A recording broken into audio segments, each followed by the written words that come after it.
In this video, we're going to go over how Cobo, a professional Madden player, was able to beat Henry, the best Madden player in the world, using an unstoppable offense in the Harvest MCS Championship for $30,000. In this tournament, Cobo was using the Buffalo Bills offensive playbook, mostly using trips tight end and a splash of bunch when he wanted to run the ball. But to run this offense, you need the ability Hot Route Master on your quarterback. Another optional ability that will help you tremendously is Set Feet Lead. But now that you have that info, let's get into the breakdown. The first play we're going to go over is PA Boot Shot in the formation Trips Tight End. In the Harvest MCS Championship, Cobo primarily used two setups in this play. The first setup is a play that Cobo used for short yardage situations, and the second setup is mainly for deep shots down the field. If you are looking for pro-level Madden 24 ebooks, game plans, and constant updates to keep up with the latest meta, check out victoryformation.gg, created by Swole himself. His team consists of some very high-level competitive Madden players,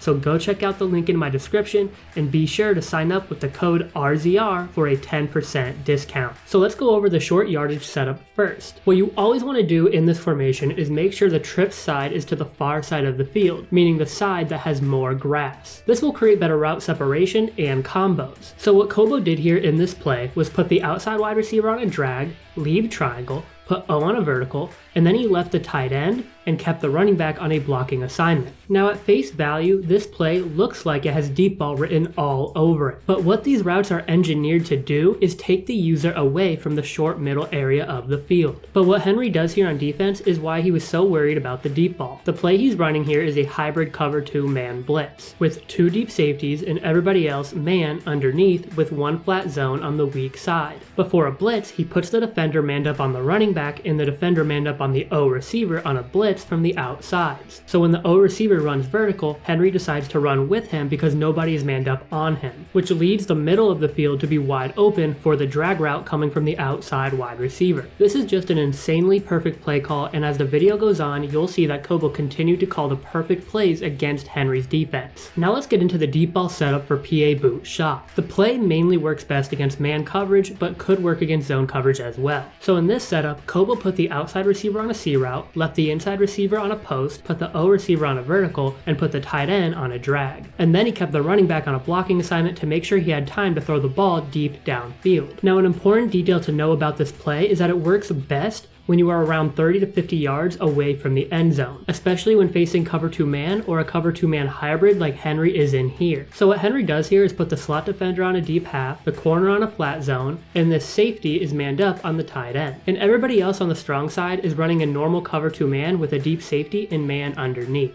And once again, Cobo called the perfect play to attack Henry's cover 2 man defense. Let's see how he does it. When Cobo snaps the ball and the receivers get to this point of the field, look at how all 3 of these receivers are meshed together. As a user, you really don't have a tell on where any of these receivers are going. And the hardest part about it is that all 3 of these receivers end up running in different directions. So it's insanely tough to guard for a user. And because Henry did not have help over the middle, Cobo had an easy one-play touchdown to the O receiver on a vertical. Now it's important to understand that the C route on the outside occupies the deep left safety, and the deep post occupies the right safety. Both of these routes were able to pull the safeties away from the middle of the field, which is why Cobo had an easy touchdown. The next play we will break down is wide receiver short post, and this play also has 2 different setups. The first play we will go over works best against a zone defense. Now in this play, Henry ran man defense to the left side and zone defense to the right side of the field. But Cobo did a fantastic job of reading the coverage as he was able to take advantage of the zone side for a big gain. Now how did he do that? The adjustments Cobo made was to leave the outside receiver on a post, put triangle on a flat, and O on a zig. On the weak side, he put the tight end on a flat and the running back on a vertical. On the strong side, this is purely a short pass zone beater. The idea is to get the post to pull away any deep zone, while the middle receiver on the flat is supposed to pull away any flat zone to create space for the zig to throw to right in this area for a short pickup. But because Henry ran man defense on that side, the spacing and separation would most likely end in Henry's favor. receiver, and it's more likely that these receivers would not get open. On the weak side though, the goal here is to have the tight end pull any of the linebackers or middle to outside zones away from the running back on a vertical. You can see that the flat does not only do that, but it pulls the deep safety away from the deep half of the field. And that's because the safety was manned up on the tight end. When the tight end moved to the outside on a flat, the safety had to follow him to the outside. And because of that, Cobo was able to hit the running back quick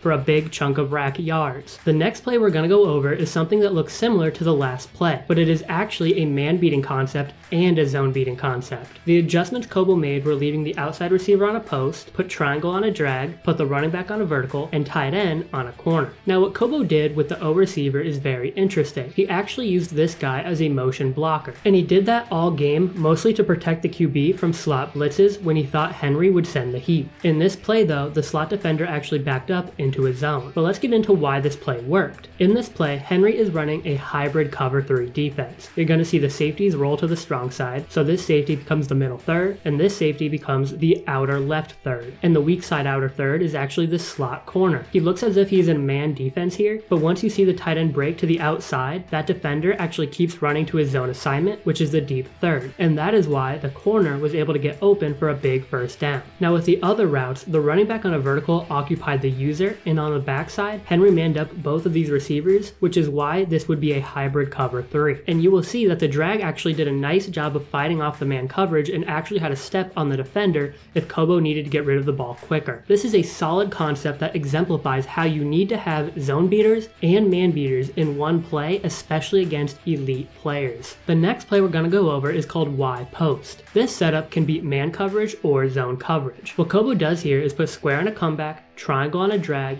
O on a corner, the running back on a wheel, and he left the post route on the tight end. In this play, Cobo is expecting the slot corner to blitz, so he motion blocked the wide receiver on a corner to pick up that blitz. And on the defensive side, Henry is playing a hybrid cover 2 shell, with 2 deep zones, 2 flats, and the triangle receiver manned up. These adjustments and play call are literally perfect, as the best way to attack a cover 2 is up the middle, like we explained before. So the wheel route and the drag was able to occupy Henry as the user, which led to the tight end post up the middle to be wide open in between these 2 safeties. What made this play even more elite is that the wheel route and the comeback route were able to pull the deep zones toward the sideline to make the middle of the field even more open. The next play we're going to go over is curl flat. This play could beat man or zone as well. All Cobo did here is put the O receiver on a curl instead of a post. At the snap, you will see that Henry ran a cover 2 man blitz with 2 deep safeties and everybody else manned up, but Henry blitzed 2 corners from the outside, which means that there will be 2 players that Henry will have to guard by himself as the user. So here, Henry's banking on the pressure getting to the QB before Cobo can make a read. But once again, Cobo comes up with a perfect play call. As Henry guards the running back, that leaves the curl wide open, all because Henry blitzed the player that was originally manned up on him. So if Henry actually just blitzed 4 here and stayed manned up on the curl route, this play probably would have been shut down, because both curls would have been guarded on the inside and outside. Henry would have bagged the Texas route by the running back, and the tight end corner was bracketed underneath and over the top. The last play we're going to go over is a run play out of bunch called HB base. Cobo did not run this very often, but he was able to get a few good runs when he did. The goal here is to let this lead pulling guard get through the hole. The way you do this is to not press the right trigger and stay behind the line of scrimmage as long as possible. And once you see the lead blocker engage with a defender, burst through the hole for some tough running yards. Now that is the breakdown I got for you today. It was really interesting watching these guys play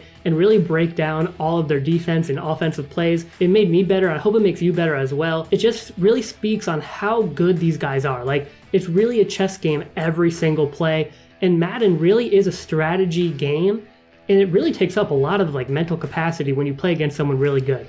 So anyways, I hope you enjoyed the video. I'll see you next time.